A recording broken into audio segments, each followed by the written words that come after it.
Yo, I bought some shoes from a drug dealer. I don't know what he laced them with, but I've been tripping all day. Everybody, welcome to the show. Trovon Reed. How you doing, man? Thanks for coming on. No doubt. I'm excited about it. Yes, sir. Tell the audience a little bit about yourself, who you are, kind of qualify yourself to why we're talking. You're a dad, you're a football player, etc. Give us a little background. Well, my name's Trovon Reed, from Louisiana, from Thibodeau, Louisiana, small town, very violent. Lucky to make it out, honestly. Was blessed to be first All-American in my high school history. Was blessed to receive offers from every school in the country coming out. I chose Auburn, won a national championship in 2010, played with Heisman Trophy, winner Cam. Went on, graduated from Auburn, played 5 years in the NFL, Seahawks, Chargers, 49ers. Was a journeyman. Bounced around from team to team, got cut 8 times. And that's part of my story. When you mentioned about seeing me crying that time in the XFL, it had been so long since I actually could play a game. Right. I broke my ankle when I went to the AAF that had started. I broke my ankle, so in the first game, we was winning 28-0. Shouldn't have been in the game, but at that point, when they got to throw the ball, you stat chasing, especially as a corner. Right. I'm trying to catch a pick. So shouldn't have been in the game. Got rolled up on, ankle crack. I'm out the entire year. And then I come back. And then the XFL, I get drafted to the XFL. I somehow hurt the same foot in training camp. So I had to sit out the whole training camp. Now, I'm on a team with guys who, they're pretty good. So I'm really fighting for a spot. Of course, yeah. And finally, I get 100% healthy. I come out in pregame, man. I can't stop crying. Like, I just... So excited. Bro, so I was so ready to play some football. I could not stop crying. My coach was like, Trovon, you got the pregame speech. You the captain this week. He giving me all these things to do, but I'm just looking at him. I'm just bawling like a little kid because I'm so excited to get back out there and play the game I love, man. My little stint in the NFL, like I said, I was a journeyman. Got to the Chargers, got my first real opportunity to play. And I got in and it was history. I won my first game, won special team player of the week in the NFL. Second week, I come back and win I win special team player of the week again. So now at this time, they like, who is this kid? I was undrafted. Nobody really know me. They like, who is this kid? So they gave me an opportunity to start. I started versus the Raiders. I started versus the, who was it? Oh, the Panthers. Got my first interception on Cam Newton, former teammate. So they like, okay, he can play defense too. I come back the next week, catch another one versus Derek Carr. At this time, these the two who they talking about winning the MVP, Cam Newton, Derek Carr. So I'm catching picks by big names. So they like, who is this kid? And a lot of people start calling me Jeremy Lin because of his little stint he had when he just was making shots that he wasn't supposed to make with Kobe on his team. Right. So it was one of those deals to where, man, I was so grateful for that moment because the moment wasn't too big for me. I had been through so much in life, losing my mom, losing some of my homeboys to gun violence. Just I've been through so much that when I got in that moment, I had to do it not only for myself, I had to do it for them. Damn, stop. Then you take. I had to do it for everyone, my whole city. I was the first one from my city to make it to the NFL. So being from my community, it was so big, man. Yeah, there's a lot of meaning to it. I get it. There's a lot of emotion behind it.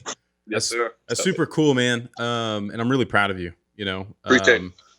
It's a really cool thing. I want to hear a lot more about it. So it seems like, a lot of people that are really great at something, the greats out there, I feel like, are a lot of times over-indexing because of some adversity they had, or they had just incredible parents that set them up, or they have just unbelievable skill and talent, which it sounds like there's a mixture of some of those for you. You have incredible talent and skill, obviously, but then it sounds like you probably face a bit of adversity.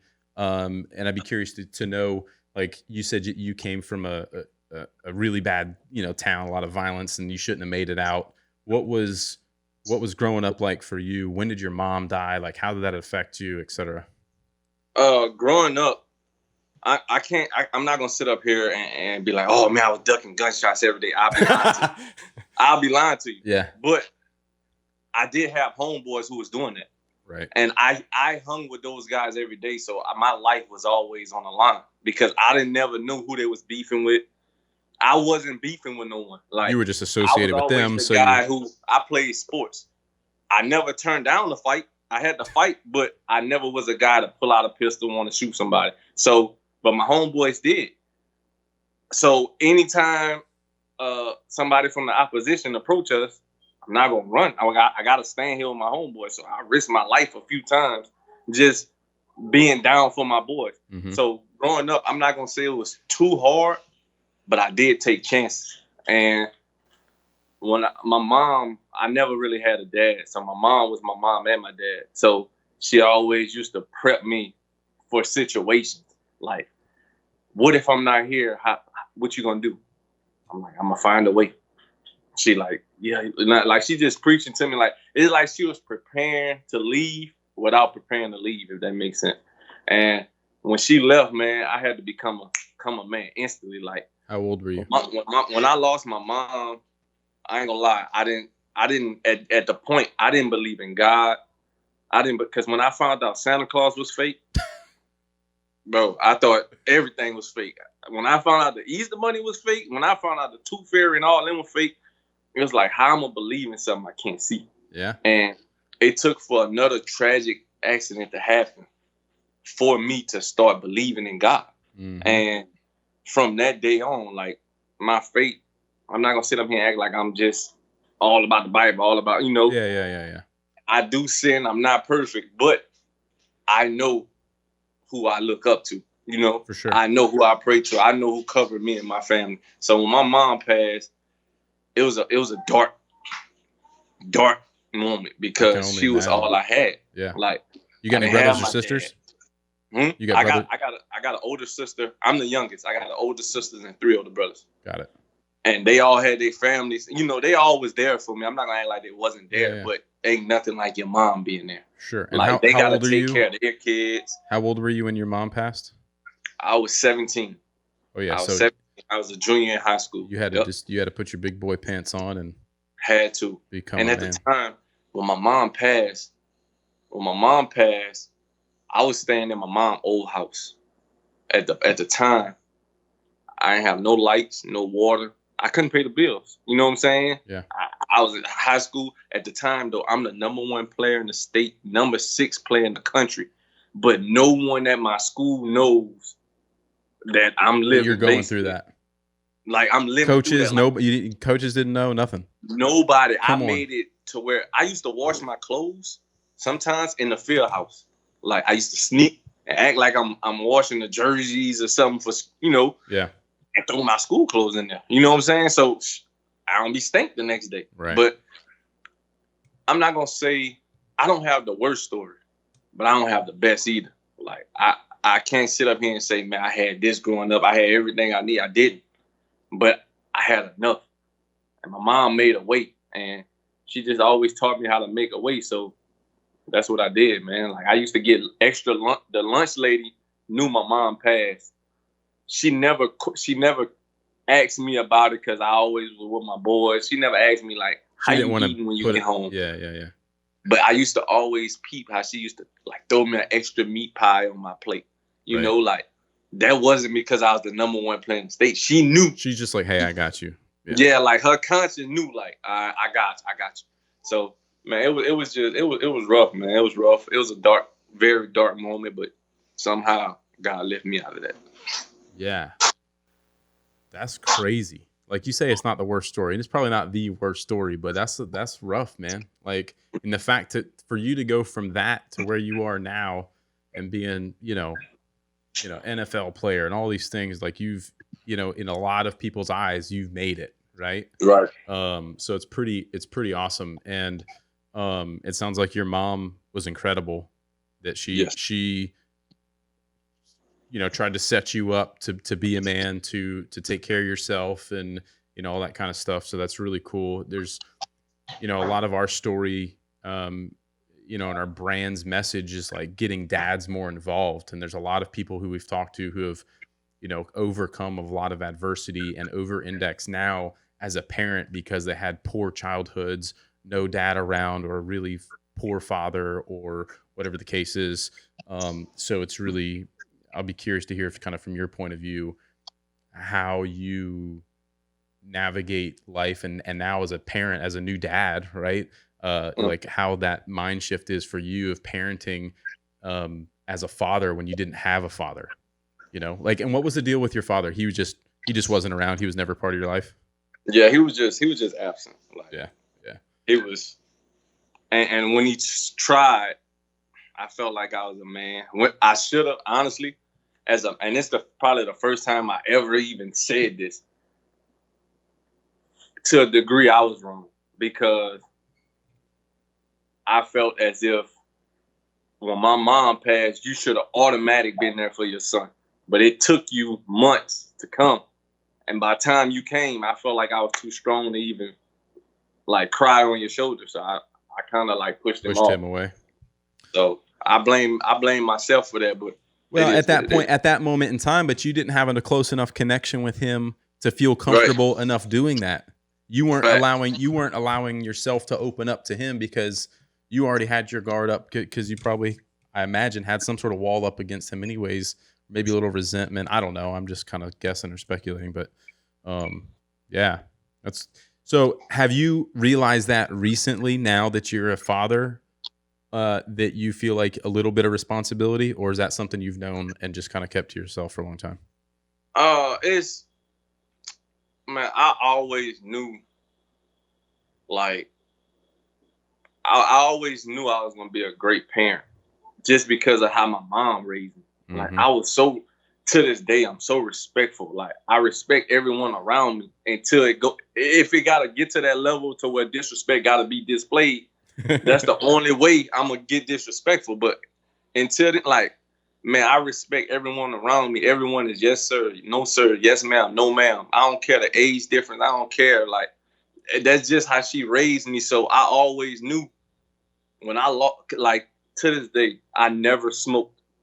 I never smoked weed. I never smoked black and mild. I never smoked nothing. Why? Because my mom used to smoke. And it used to get on my nerves when I used to go to school and my clothes were smelling like cigarettes. Yep. Like, so I always told her, like, Mom, I hate that smell. I'll never do that. Mm-hmm. My dad was a drunk. So I drank before, but I'm not a drinker. Like, right. I'm the homeboy. If we go to the club, I see everything. Like, y'all boys have fun. I got us. You know what I'm saying? Yeah. If I sip, I'm a sip, but I'm going to always stay sober enough to know what's going on around us. Sure. And that just come from where I come from. Like, I always had to be on my P's and Q's of who I hung around. So do you think that it was your mom's sort of like instilling some of those values in you with having respect for people that kept you out of trouble, like kept you from doing some of the stuff that your homies was doing, pulling guns on people, etc., that the way that your mom raised you kept you out of that type of trouble? I can't even say that. You know what I'm saying? I can't even lie and say the way that she raised me kept me out of it. I think it was my mindset.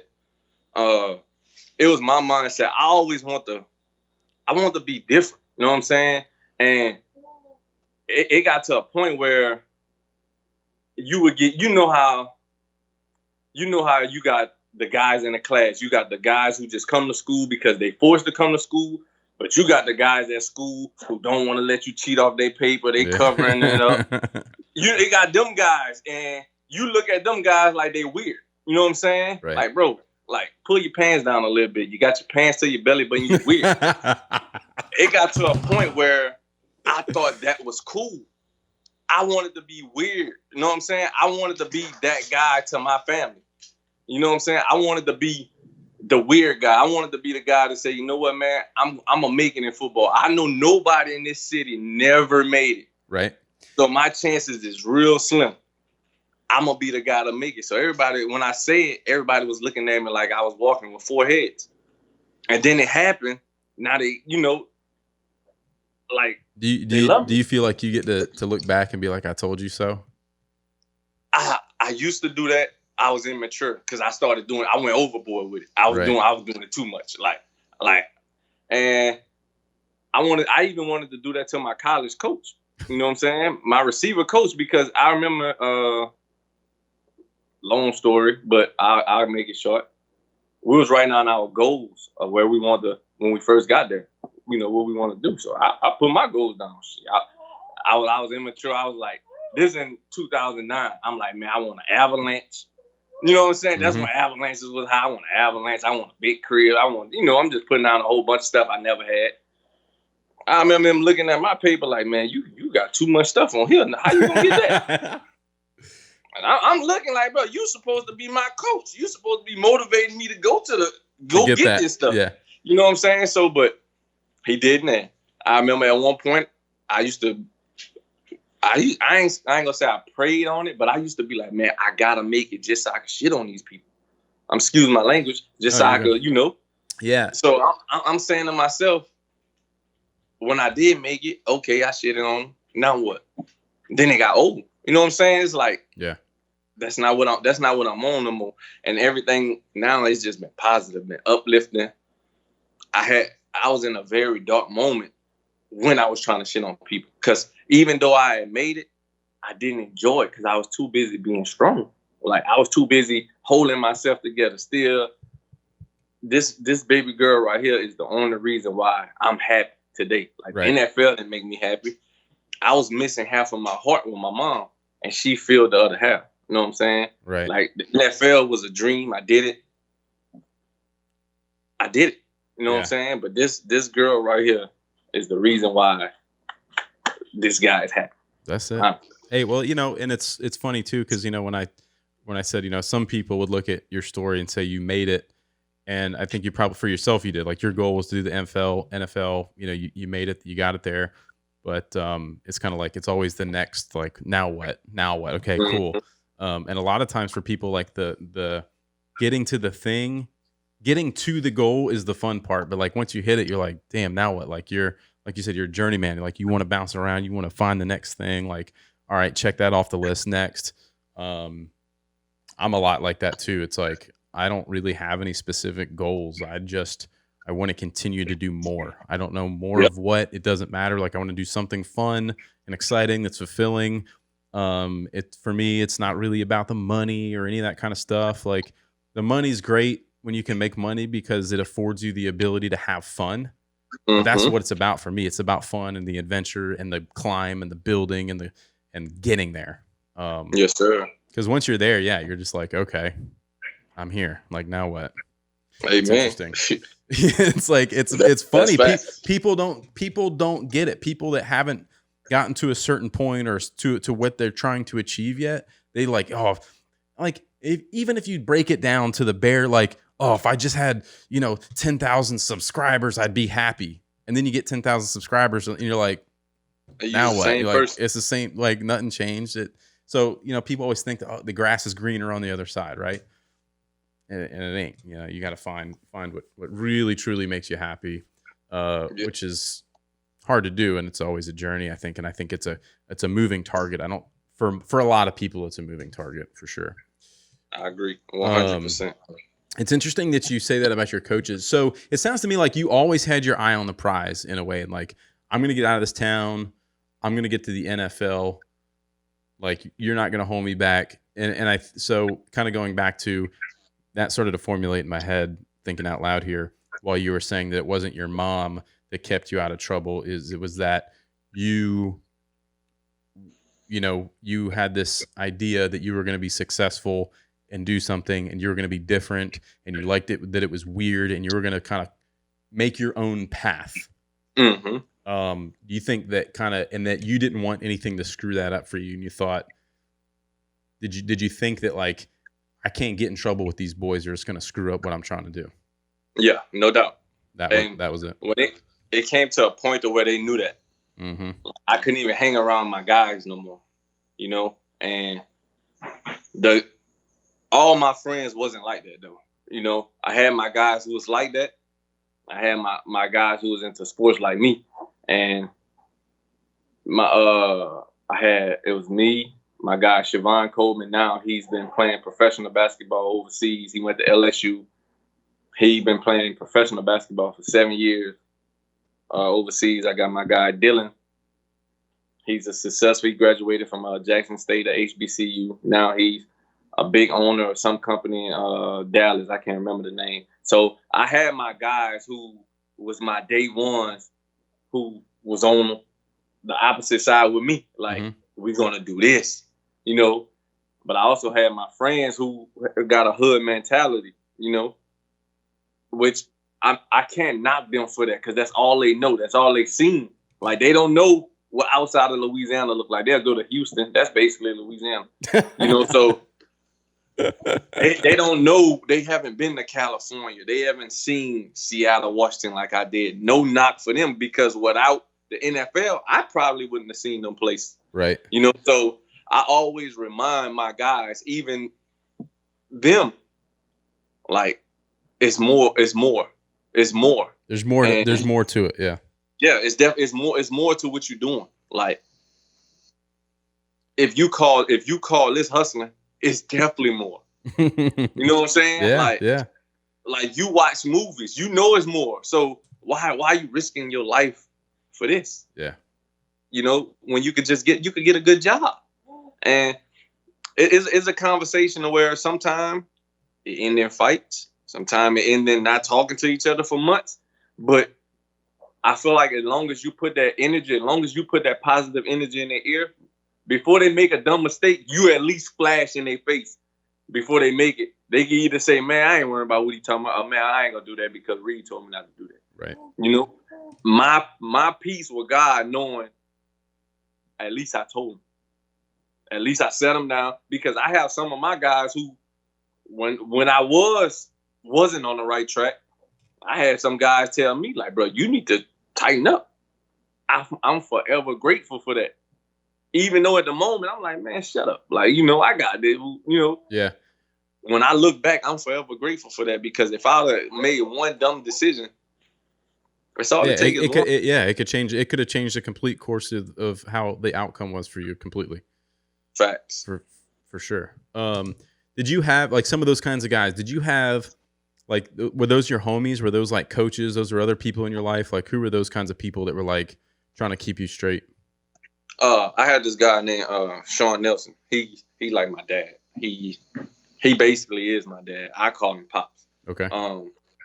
He took me under his wing, honestly. At a young age? Young age. I was in 7th grade. This before my mom even passed. Okay. I got kicked out of school. I was going. I got to tell you this too. Oh, let's hear it. Let's get the juicy stuff now. I was in 5th grade, and my teacher, she used to tell me all type of stuff that she shouldn't be telling the student. You know, I was bad. You know what I'm saying? I was bad. I honestly, I was bad, and I knew I was gonna get whoopings when I get home, but I didn't care. I was really just showing off for the girls in the class. You know, I'm young and dumb. Yeah. And my teacher, she used to always tell me, she used to be like, when you get 18, you're either gonna be dead or in jail because you always want to impress people. So she used to always tell me that I'm gonna be dead or in jail. So that's why that story, I don't know if you follow me on Twitter or whatever, I always, every now and then when I think about it, I just tweet it. Like, man, my 5th grade teacher really told me I'd be in dead or in jail at 18. So she told me that. I remember one day at recess, you know, we young and dumb. We running around at recess. I'm running fast as hell. Bro, she stuck her foot out and tripped me, right? I still got the scar. I wish I could. I still got the scar on my knee. Piece of bottle glass went in my knee, right? So I'm sitting there, I'm crying. This woman started laughing, like, haha, like, that's good for you. Bro, I blacked out. I just went on. I just started swinging on her. So look, I got kicked out of school. Right? This is probably the biggest butt whooping I ever got by my mom. My mom beat me for like 3 months straight. every time she looked at me and seen that I was home, Whack. I got expelled. She just hit me. Boom. So some of the day, after about 2 months, right? I done forgot I did it. And she just hit me. I'm like, man, what you hit me? Like, what you hit me for? And she had to remind me. So you should be in school right now. All my boys at school. So, anyways, I get the middle school now, and it's West Thibodeau and East Thibodeau. West was the best in sports. They was killing East for years. So, but where I was staying at, I was in East School District. So I snuck and put a different address so I could go to West. But my teacher that's at West, she was my next door neighbor. Let me trip you out, bro. This is a true story. I can't make this up. I was in her class, right? So I'm in her class acting up. Hold on. She's your teacher and your neighbor. She was my teacher and my neighbor. Okay. Because I wasn't supposed to be at the school. Yeah. Anyways, but if anybody knows, she knows. So, anyways, I'm at school, midway through, it's about to be basketball. We already done played football, so I done made it through football season. It's about to be basketball season now. Me and my boy, Siobhan, the one who I'm telling you about that played basketball, we in class cutting up one day. So, I had this girl, we wilding. Anyway, she sent us to the office. She was like, oh, and he stayed next door to me. He not even supposed to be at this school. I'm looking at her like, wow, you a snitch just now? Outed you. Like, you gonna snitch on me now? So they kicked me out of school, bro. So they kicked me out of school. Bro, I go to eat, like, no lie. They kicked me out. It was like on a Wednesday, right? So I walk all the way home crying, boo-hooing, like, oh, man, I got to go to East. Them boys suck. You know what I'm saying? Like, them boys about to beat the crap out of her. So I go over there. Man, Sean was the coach at East. And he, from that day, like, he just took me on this one. He was like, man, look, kid, you got something in you that a lot of these kids don't got. He saw the fire that you had?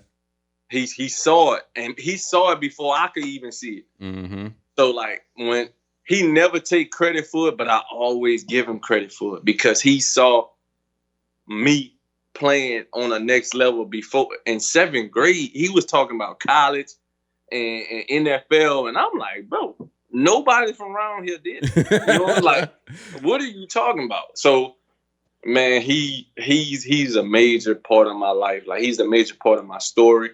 I would never tell nobody a story about my life without mentioning him because he's the shift. He's the turnaround that happened. He's the person that made me start thinking like a man at a young age. So Sean is the father figure of my life. He's my dad. He's my dad. That's cool. Yeah.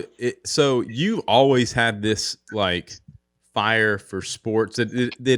Was sports like a big thing in that town for all the kids, or was it just like some people were into it, other people weren't? Or is it just like what y'all did? It was like you were playing sports. Yeah, it's sports or the streets. It's no other opportunities. Like, it's either sports, streets, or rap. And if you rap, you're basically gonna be in the streets. Right. People got too much pride to get a work at Burger King. Like, they got too much pride to go to McDonald's. Yeah. Like, because they have this, they want to keep up this image that they portraying on social media. So if you pulling out, you flashing hundreds, and then I see you working at Wendy's, it's like it's not adding up. Like, what you went cash your check just to take a picture? Right. So you got people questioning your cap. So you got a lot of guys who got a lot of pride who say, man, I'm gonna just hustle to keep my image. Right. They not really hustling to hustle. They hustling to keep an image for the women. You know what I'm saying? So people that hustle on that level just to keep an image, like, they don't know what hustling is. Man, and that's when you tell them that, it's, man, you ain't out here, so you don't know what's going on. Hey, say no. I'm not out there, so I can't tell you I don't know how much money you making, but I'm pretty sure if you was working in a plant, spending these same hours, I'm pretty sure you'll be making more, and you don't have to be worried about looking over your shoulder to see if the police come. So, But hey, you got it. Yeah. So what's up with you now? What are you doing these days? I'm about to get into coaching. I got offered a few head coaching high school jobs. Mm-hmm. Also, Coach Malzahn here at Auburn offered me a job to come on the staff, but it was just I couldn't take it right then because my daughter. I had to make a decision for her. Yeah. If she wasn't here, I'd have definitely been on the staff already. But I had what to make kept you from doing it because of your daughter? Just too many hours committed. Just couldn't split the time. It was more so COVID. It was COVID. I see. 100% COVID. I wasn't tripping on the hours because my girl she hooped at Auburn too, so she understand the grind that's gonna go if I do get the job. So I mean, Jade's over here shaking her head. She's all pumped. My assistant Jade that you've been talking to on Instagram. She played basketball for the Naval Academy. Okay. And she's holds some records and she's a big deal. She's a baller then. She's a baller. Okay. Yeah, she's all about Jade, it. I see you. She can hear you too. I see you, Jade. But yeah, my girl, she a hooper, man. She's 6'2". She taller than me. Dang, they're just taller than Jade. Jade's like 6'1". You big tall girls. Hey, you guys are gonna breed another athlete.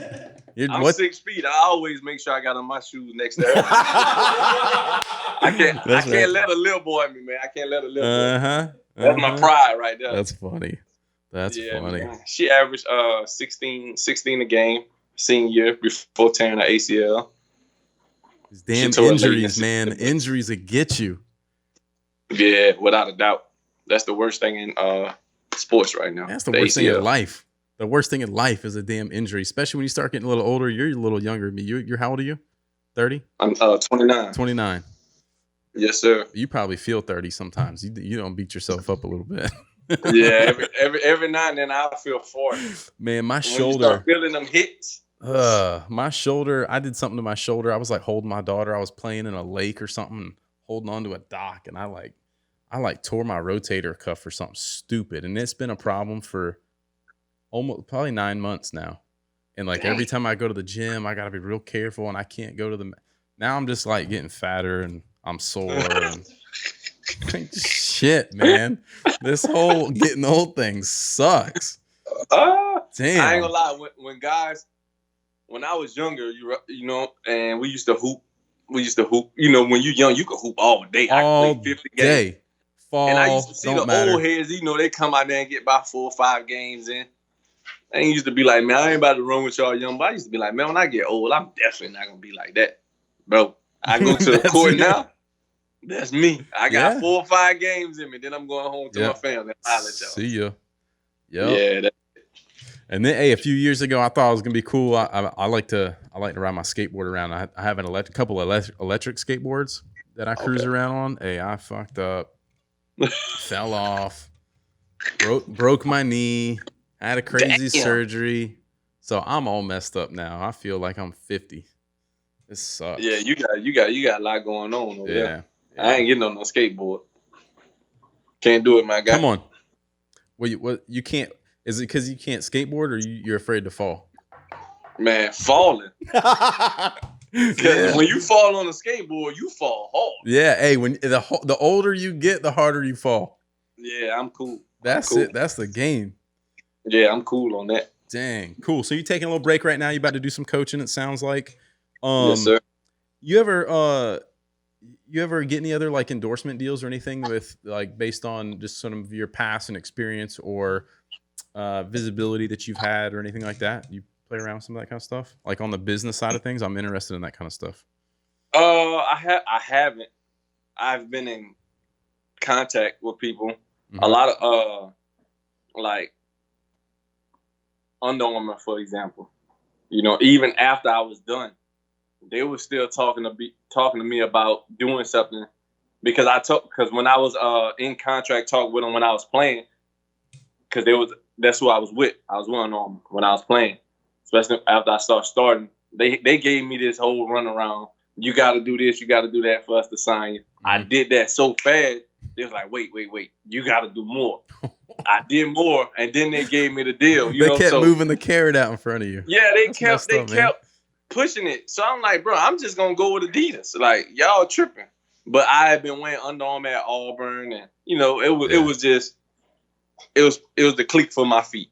Right. And even after I was done, when I told him what I was doing, my foundation, when I told him what I was going to get into coaching in high school, and I would like for them to sponsor whatever high school I'm at. I'm still in contact with that same guy, and it's been like 6 years. I still talk to him. He still sends stuff to my house, free Under Armour gear, he still made the promise that when I get the coaching job, if I want to switch my high school to Under Armour, he's 100% down with it. And like that's I say, cool. That's about the only one. But are you familiar with Gary V and those guys? Gary Vaynerchuk. Who that? He's got a big media agency and stuff, but one department of his agency, they have Vayner Sports, and they do a lot with athletes and trying to do more on the business side for them. As they get out and retire and trying to keep endorsement deals going and like all kinds of crazy strategy. But he's like, this dude is like Gary is an interesting cat. He was an immigrant that came to the U.S. as a child, and he's trying to buy the New York Jets. Like that's his goal in life, is to buy the Jets. And he's like super into sports and all this kind of stuff. Anyways, he started this sports agency, and he does things so different from everyone else that makes him very successful because he hasn't really like drank the Kool-Aid of all the other bullshit that goes on with other agencies, and whether it's marketing or sports or music or whatever else he's into. He just does things his own way because he's just never been involved in a lot of those things before. So he just like paves his own way to do it that makes sense to him, and he's had massive success. So it's really interesting. But I have a connection with him. He's been on the podcast, and I know people. So if that's something that like you'd be interested, I could probably make an introduction to see if there's anything there for you or not. Yeah, no doubt. Got to see about that. Yeah. Appreciate it. Yeah. I mean, something maybe comes some from it, maybe not. Who knows? But can't hurt to try, right? Yes, sir. All you can do is say no. Yeah. Hey, so as a coach, do you have an interesting like dynamic within you to try to coach these kids further than just the sport that you're coaching them, but more with some life coaching too, trying to keep kids straight, try to find the fire in the kid that doesn't know he has it, kind of stuff. Same that he did for you. Is that like no doubt, like a give back type of thing that you have inside of you? Yeah, that's definitely one of my goals. A lot of these kids, especially like from these broken homes, I can relate. I definitely can relate. And what I'm not going to do is I'm not going to walk in any situation and sit up there and be like, I know it all. I played in the NFL. I know it all. That'll be my first mistake. So what I'm going to have to do is I'm going to have to observe, see who is who, see what is what, and just go from that point. And I feel like nowadays it's not, they don't care how much you know. Like they just want to like basically my coach instilled this in me. He was like, the kids don't care how much you know until they know how much you care. You know what I'm saying? So when you let those kids know, like, bro, I'm really here for you. Like, this ain't no because I'm your coach. If you call me at 3 a.m. because you got pulled over by police, I'm out the bed and I'm there. Right. Like, just to make sure you just get the ticket and you not another hashtag. I don't care if you white, green, purple, whatever color you is. If you're a part of my team, you're a part of my family. Right. And that's how I'm gonna approach coaching. That's how I'm gonna approach it. I'm gonna approach it with my heart. So when I lose, I'm gonna lose with my heart. People might not like how I look, but when I win, I'm gonna win with my heart, and we're gonna celebrate. We're gonna turn up. When we lose, we're gonna lose with our heart too. So it's gonna be one of them deals. Right on. I'm gonna be lit. I'm gonna be lit now. That's it. What's the next pair of sneakers you're buying? I don't know, man. I don't know. I gotta see what's hot. I know. I don't have my eye on anything. Man. I don't have my eye on anything either. My buddy of mine owns a sneaker store here locally. Keeps me up to date with if you see something, no, make sure you shoot it to me now.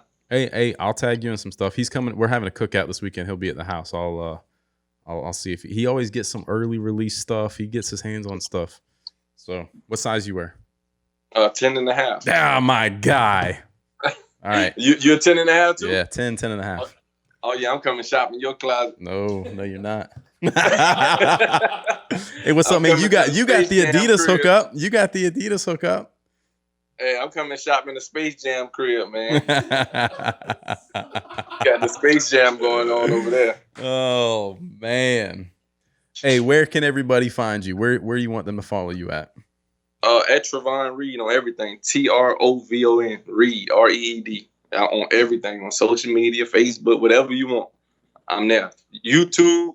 Follow my YouTube, man. I'm about to start busting people up in Madden That's real right. soon. Gaming videos on YouTube. Yes, Awesome. sir. Dude, thank you so much for your time. I really appreciate it. It's been a pleasure having you and talking to you about your stuff. And I'm super proud of where you came from and where you are and where you're going. Appreciate that, my guy. I Appreciate that. think you're just getting started. No doubt. You know what I mean? I think that what you've been through is setting you up for something far greater than what you've done already. I love the energy. Yeah, man. Appreciate that. Appreciate that. Guys, thanks for listening and watching. I really appreciate it. Make sure you go follow Trovon at Trovon Reed on all the platforms. Make sure you leave likes, ratings, comments, reviews, subscribe, do all the shit that you're supposed to do. And we would appreciate it. I'll see you guys in the next episode.